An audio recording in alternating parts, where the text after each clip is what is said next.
fate of you who are listening, of nations, of the world, has often hung upon accident or upon decisions that made the other way would have substantially altered the course of human events.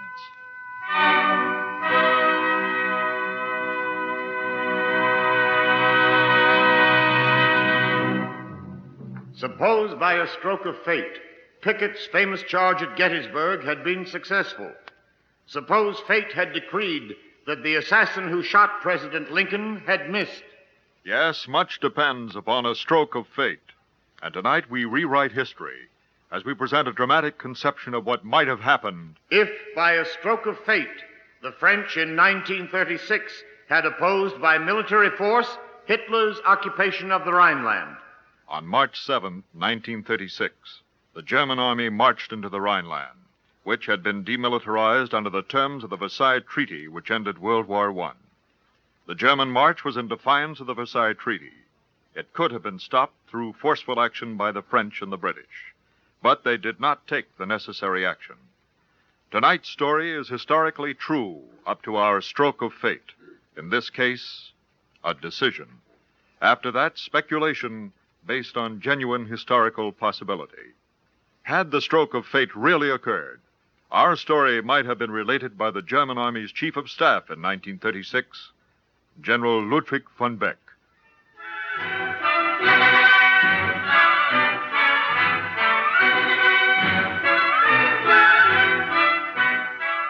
On August 2nd, 1934, a year after Germany had withdrawn from the League of Nations, President von Hindenburg died, and Adolf Hitler became head of the German state.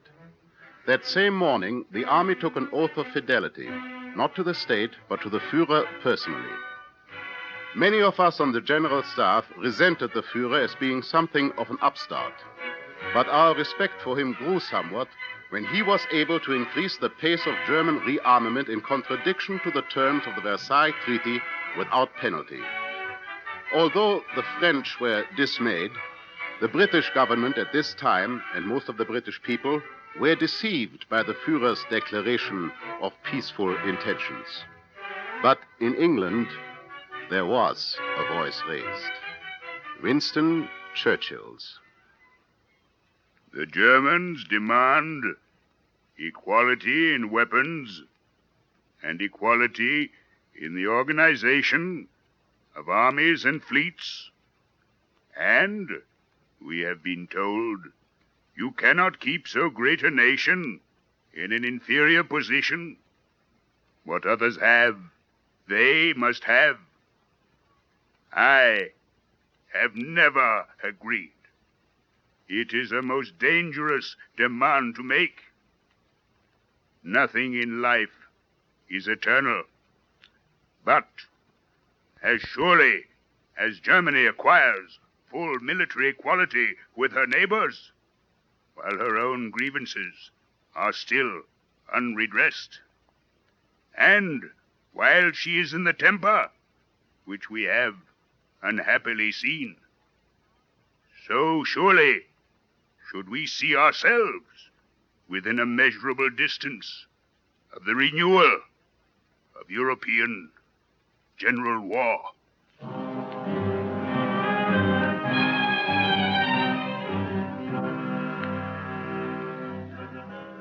The voice of Winston Churchill was a voice crying in an English wilderness. It had few echoes. But many of the German General Staff were worried about the risks we were taking.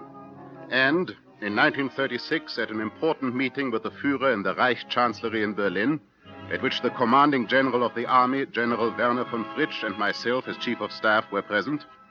Gentlemen, I have decided that on or about March 7th, we will march into the Rhineland. But, my Führer... What, Fritsch? This is a violation of the Versailles Treaty and of the Locarno Pact, to both of which Germany is a signatory.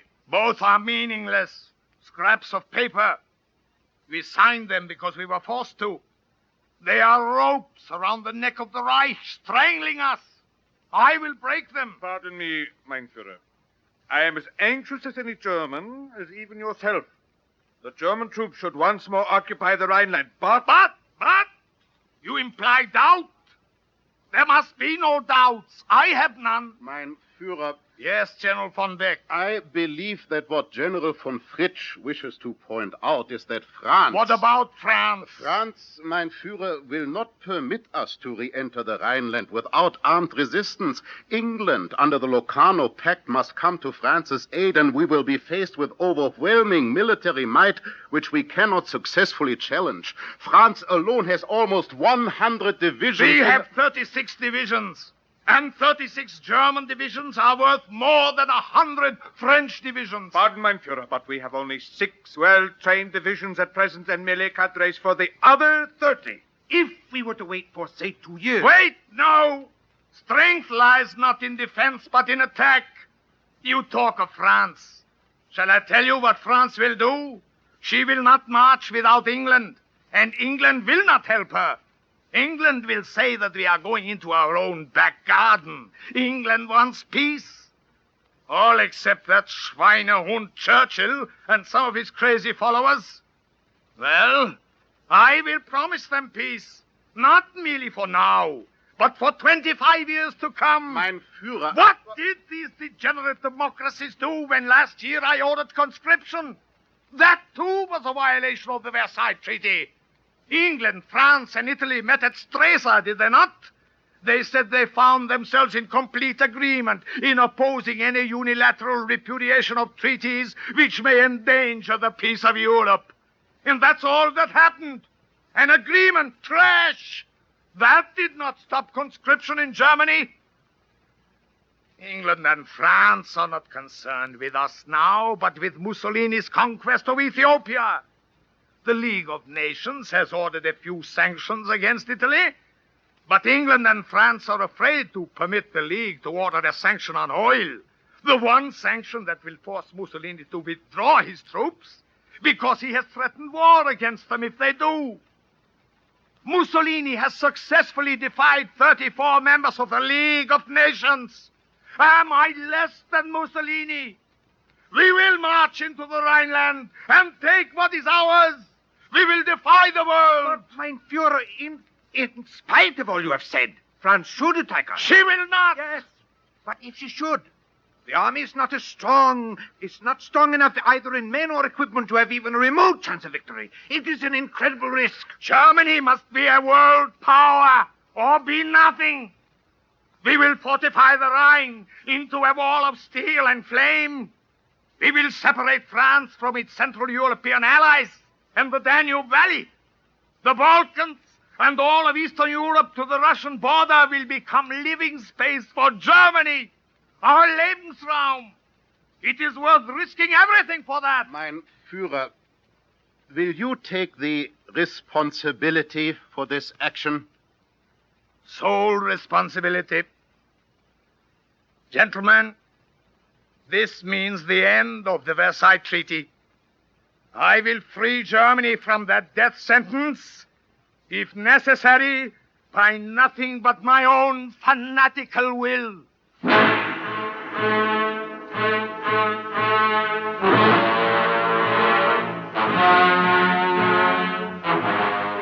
Nevertheless, the Führer did consider our objections.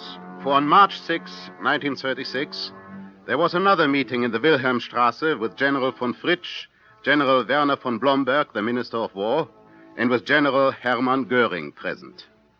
Tomorrow, we march into the Rhineland.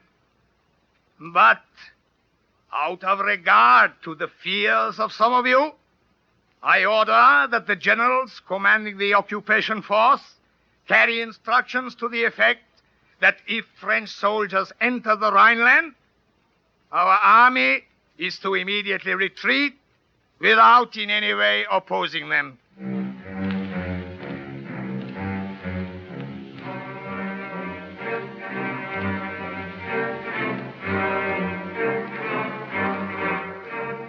On the morning of March 7, 1936, the Führer offered to France and Belgium a 25-year non-aggression pact to be guaranteed by Great Britain and Italy. And he also declared Germany's willingness to re-enter the League of Nations and to negotiate concerning disarmament. At noon, addressing the Reichstag, Herr Hitler said, Fellow members of the Reichstag, why Why should it not be possible to put an end to this useless strife between Germany and France, which has lasted for centuries? Why should it not be possible to lift the general problem of conflicting interests between the European states above the sphere of passion and unreason and consider it in the calm light of a higher vision? At that very moment, our soldiers were already in the Rhineland, a movement which had begun early that morning when 25,000 troops had marched. They reached the former garrison towns on the Rhine, Düsseldorf, Koblenz, Mainz, Mannheim, and Cologne, before midday, and several battalions immediately crossed to the left bank of the Rhine and occupied the cities of Saarbrücken and Trier. And in France, the cabinet under Premier Sarraut met to consider the situation. Messieurs, the question is how to act in this crisis that affects France and Europe. As Prime Minister, I have been considering... Monsieur Sarraut. Yes, Monsieur Mandel. There is only one way to act, and that is swiftly, courageously, and with determination. You suggest... that we send Hitler an ultimatum demanding that he withdraw his troops from the Rhineland immediately. And if he should refuse, Monsieur Mandel? We execute our ultimatum and send into the Rhineland an army of sufficient force to throw him out. Monsieur Mandel, is it wise to act so precipitately and alone? How would you act, monsieur? I would advise consultation with Great Britain. She is also a signatory to the Locarno Pact. She is pledged to aid us against military aggression. But let us first learn her attitude so that we do not find ourselves acting alone. Monsieur, Great Britain will honor her treaty obligations and back us with military force if we take action.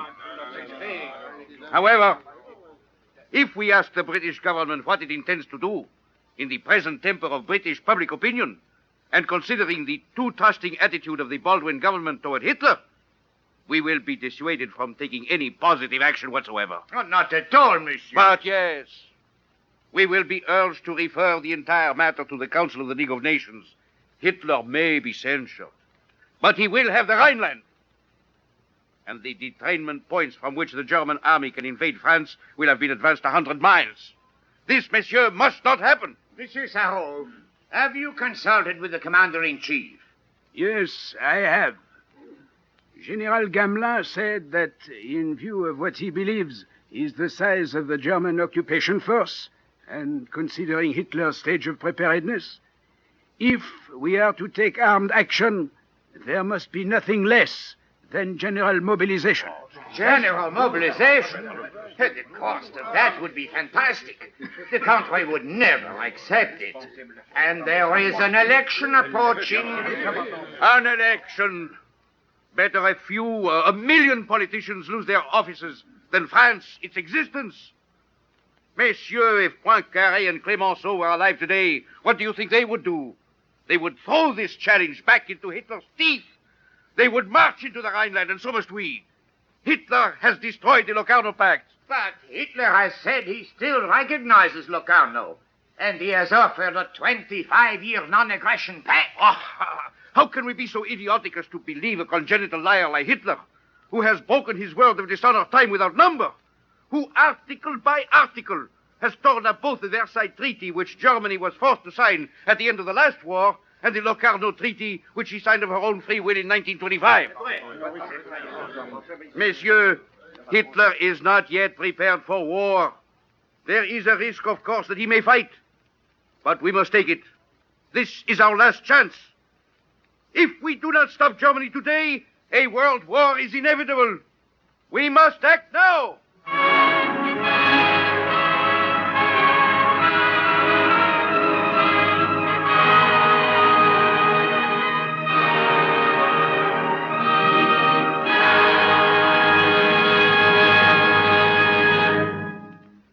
You are listening to What Might Have Happened. If, by a stroke of fate, the French had opposed by military action Hitler's reoccupation of the Rhineland.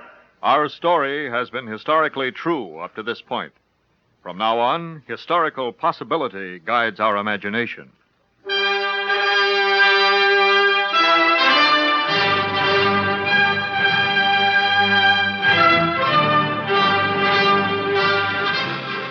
The French government then issued an ultimatum to the Führer, giving him 72 hours to evacuate our forces from the Rhineland, and at the same time decreed a general mobilization of the French army. France's ally Poland mobilized troops on the East Prussian border. The Führer still could not believe that the French would take military action. However, when French forces entered the Rhineland and Britain declared its intention of honoring its treaty obligations to France, our commanding generals, obeying their secret instructions, withdrew our troops from the Rhineland, and a conflict was avoided. General von... Catastrophic, von Beck. Never before in our history has the German army been forced to retreat without firing shot. Our professional army has been irretrievably tarnished.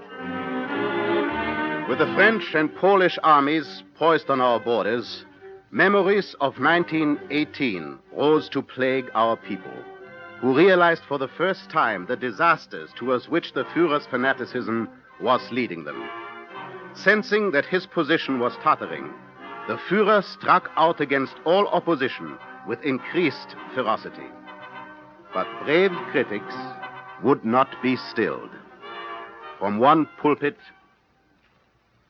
Adolf Hitler has not been satisfied to crush the civil liberties of the German people. He has replaced the worship of the Almighty God with a new religion, the worship of Almighty Hitler and Hitlerism. And now, besides all his other crimes against the German people, he has arrogantly challenged the world and lost, and brought us to the verge of armed conflict only 18 years after Germany and Europe have suffered through the bloodbath of a world war. I, Müller, your pastor, say that the Führer must stop before it is too late.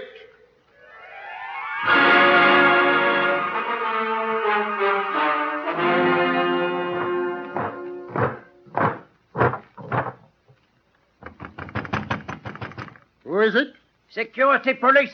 Open. Yes? Heil Hitler. Master Müller, you are under arrest.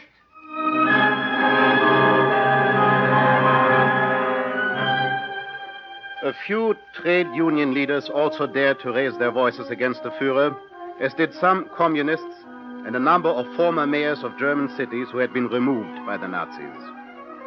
There were thousands of arrests, hundreds of executions, with the Führer's repressive tactics being directed chiefly against churchmen and the church. General von Beck, I'm greatly concerned about the imprisoning and execution of so many ministers and leaders of the church. General von Fritsch, knowing that you have always been a strong supporter of the church, I understand your concern, and I want you to know that I share it. The church has always been an influence for order. It is the rock upon which the might of the fatherland has been built in the past. Now the Führer seems more determined than ever to destroy it. General von Fritsch, have you discussed this with the Führer? I informed the Führer there were many other officers of the General Staff who felt as I did. And? Well, you know how the Führer talks to you as if he were addressing a public meeting. He made a speech accusing the General Staff of being weak-willed. Huh. Then he ordered me to have the General Staff prepared to draw plans for the military occupation of Austria. What? After what happened in the Rhineland? I am sure the Führer believes that he must make Germany and the world forget his failure in the Rhineland by the success of some great stroke such as the Austrian Anschluss. He is even convinced that his friend Mussolini, he actually called him his friend, will let him get away with this. He's crazy. Doesn't he remember what happened to Mussolini in March? Doesn't he remember the oil sanctions that England and France imposed on Italy after we retreated from the Rhineland? Has he forgotten the Italian jackal's shamefaced withdrawal from Ethiopia? Doesn't he see that Mussolini will do everything in his power to ingratiate himself with England and France? He sees only what he wants to see. He is undoubtedly convinced that he cannot maintain his position within Germany by standing still. Ah, yes. He must move forward, even if it means war. And we are not strong enough to fight the world again. General von Fritsch, if the Führer should order the army to march into Austria, then to save Germany, we must... Yes, General von Beck. I agree with you.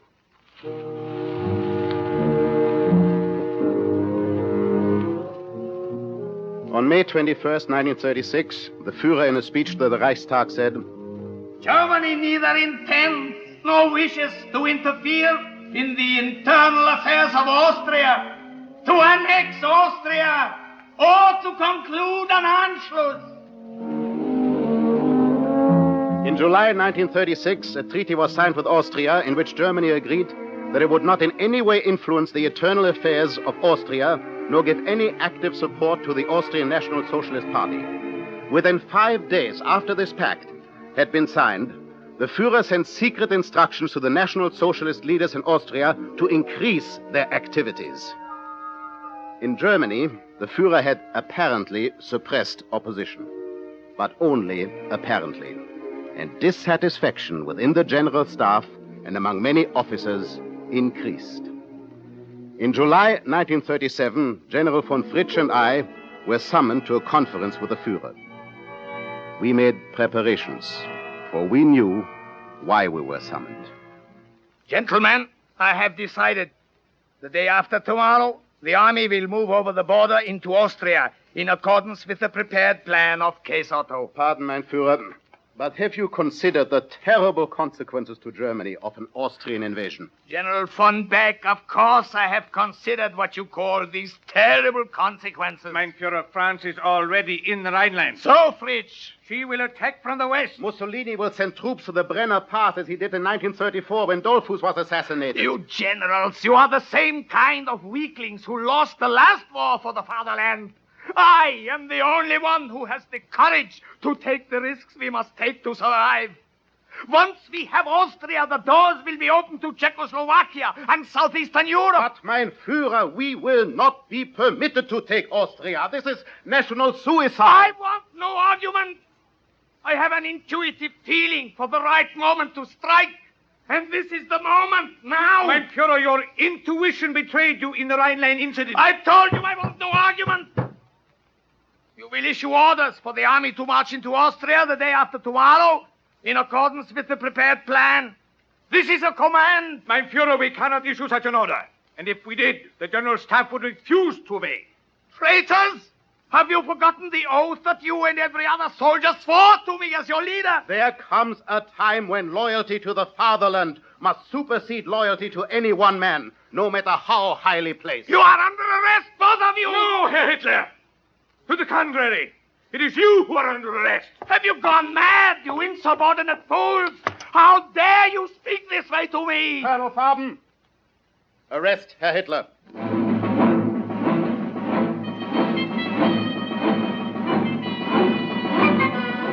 Hitler was taken by a company of soldiers escorted by tanks to the Prinz Albrechtstrasse prison.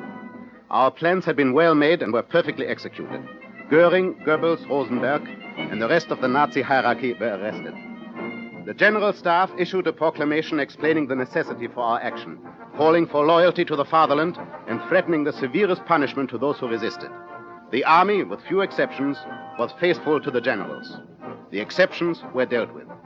The diehards who attempted a counter-revolution were killed by the hundreds. Order was restored. I was selected by the military government to act as head of the state pending elections. I then went to see Hitler.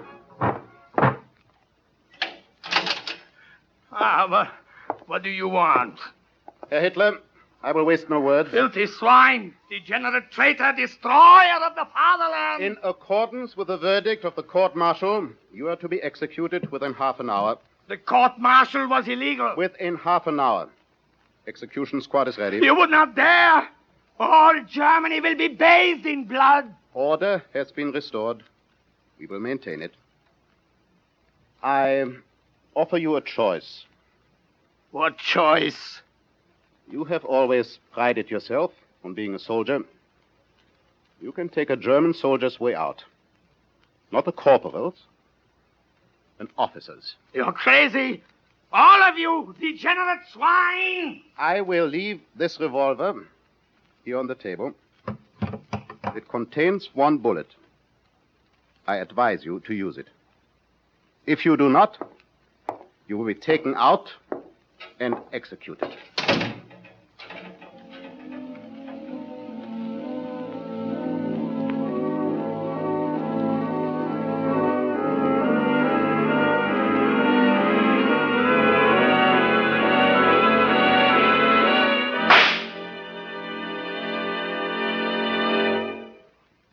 We decided that a strong government, backed by the army, must be maintained, and that gradually a greater measure of civil liberties would be granted.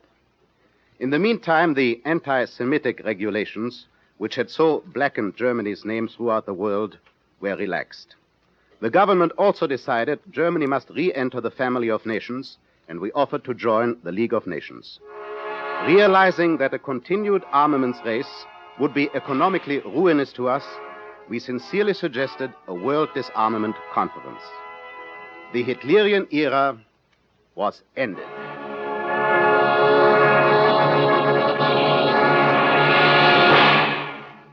You are listening to Stroke of Fate. And now may we introduce our history consultant on tonight's play, the noted expert on recent European affairs, editor with Felix Gilbert of a new best-selling book, The Diplomats, professor of history at Princeton University, Dr. Gordon Craig.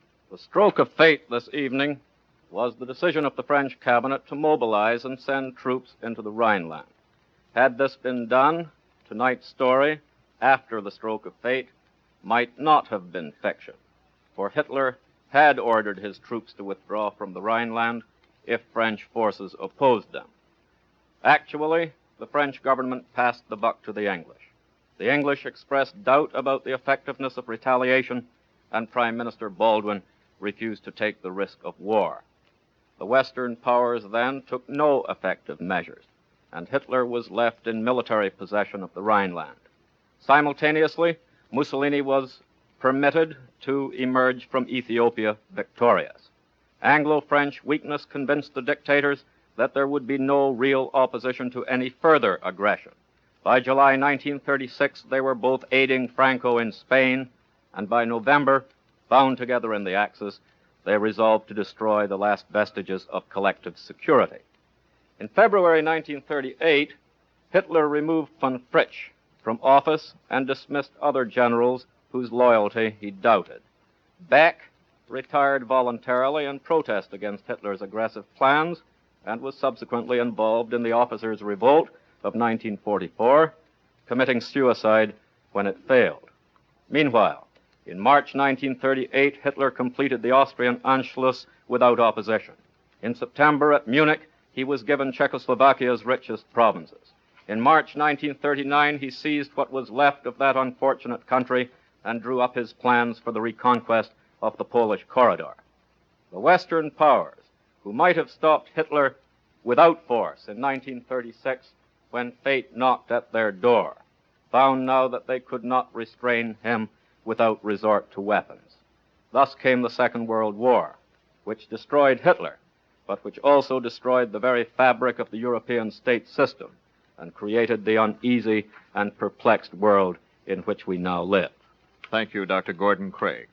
We invite you to listen next week to hear what might have happened if, by a stroke of fate, there had been a different ending to a battle which determined the future of the United States and Canada, the Battle of Quebec. Featured in tonight's Stroke of Fate presentation were Everett Sloane as Adolph Hitler, Stefan Schnabel as General von Beck, Ted Osborne as General von Fritsch, and Louis van Rooten as Georges Mandel.